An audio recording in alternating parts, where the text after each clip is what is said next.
In 2022, the Seahawks defense finished 25th in points allowed and 30th in run defense, so in the offseason, the team made it a priority to improve their defensive line, spending more than $50 million to sign Draymond Jones in free agency and handing Uchenna Nwosu a 3-year extension worth nearly $60 million.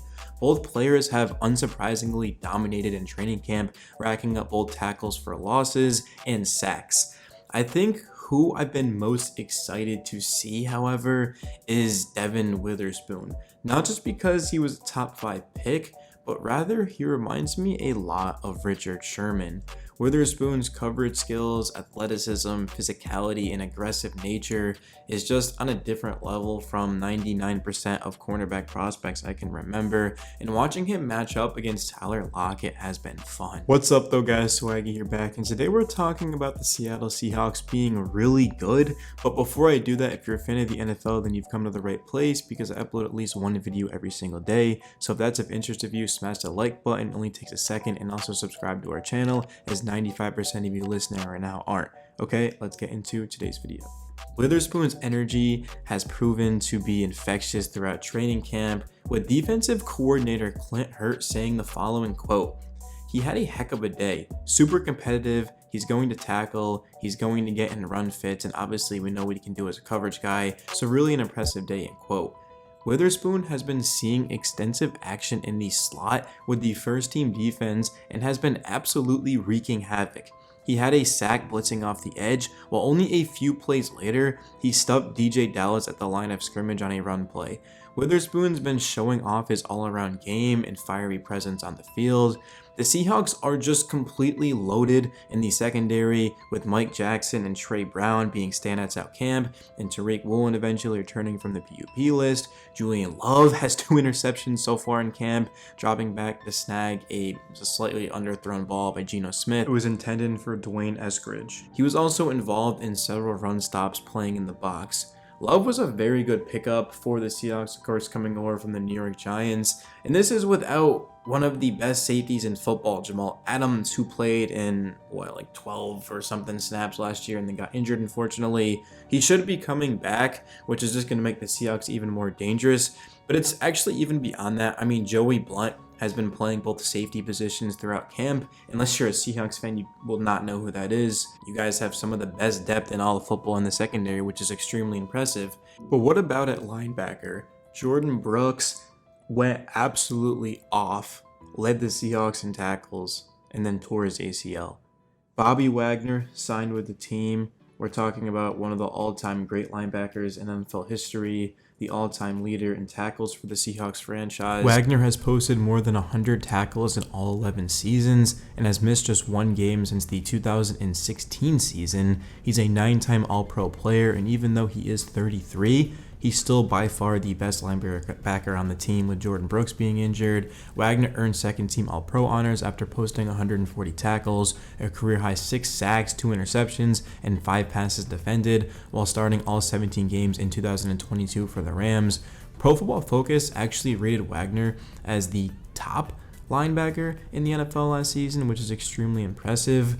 But who I'm looking forward to the most, and I don't mean that in the sense that I'm more excited than Wagner, because God, this was probably my favorite move in the entire offseason, but Devin Bush has something to prove. Back in 2019, Bush finished 3rd in Defensive Rookie of the Year voting after getting picked 10th overall by Pittsburgh in the draft, but underwent ACL surgery the following season. Since then, he hasn't been able to match the level of play from his first year. Bush became a free agent in March when Pittsburgh declined his 5th-year option. Rookie option, of course, because he was in the first round. Soon after, the Seahawks called and offered him a chance at a significant role, with Brooks still recovering. Seattle also lost Cody Barton, who signed with Washington in free agency.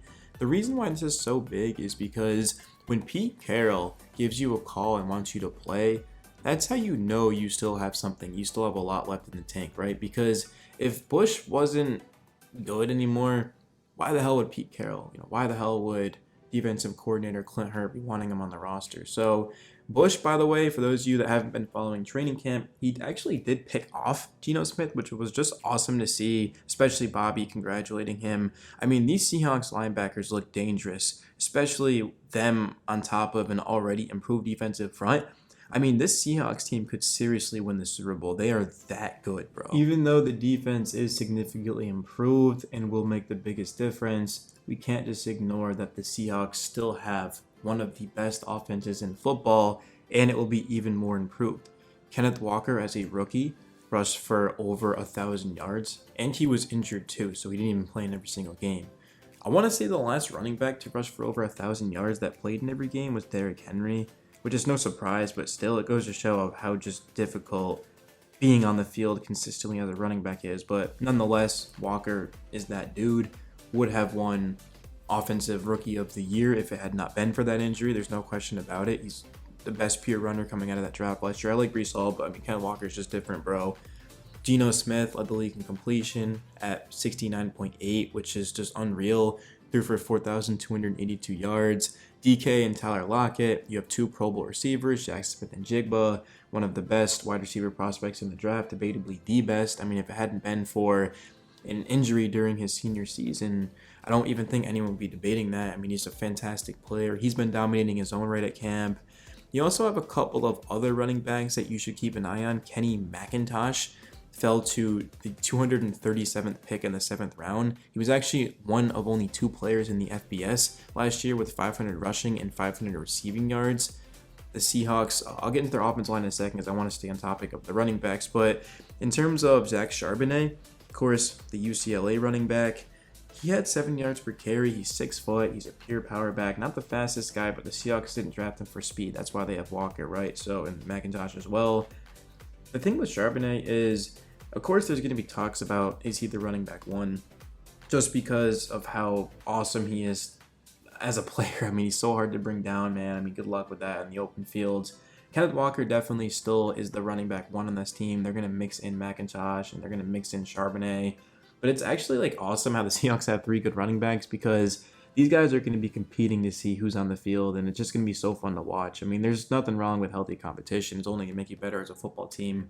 But yeah, the offensive line, this is what is going to be the difference from the Seahawks being great or being good. Historically speaking, the Seahawks have not had a very good offensive line, and that's been since I feel like they've been around.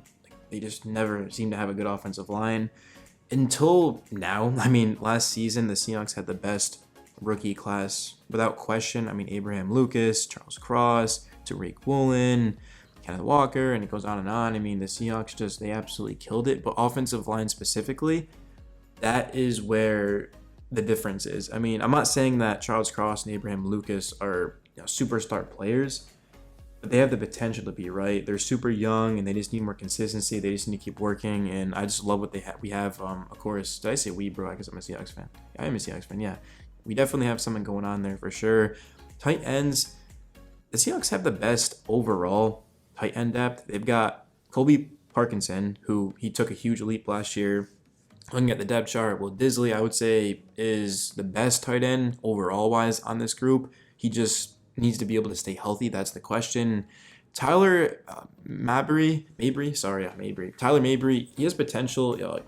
He's shown flashes. I feel like he could kind of explode at any time. But yeah, he's kind of at the end of the depth chart. But Noah Fant is the most recognizable, I'd imagine, if you're just a casual football fan. Of course, coming over from the Broncos. Very good. They're great, I should say. Pass catcher, doesn't really give you much else, though. So yeah, Seattle in 2023 is going to be scary good. I think you can legitimately make an argument that the Seahawks are the second best team in the NFC. That sounds just crazy. But if you think about it, the Eagles are ahead of them. And then you might say that it's the 49ers, the Cowboys, the Lions are definitely on the rise. Well, we just saw in the playoffs these two teams, the 49ers and Seahawks, go head-to-head. And the 49ers, yes, they did get Javon Hargrave, but they also lost a ton of depth. They also didn't have very many picks to work with in the draft.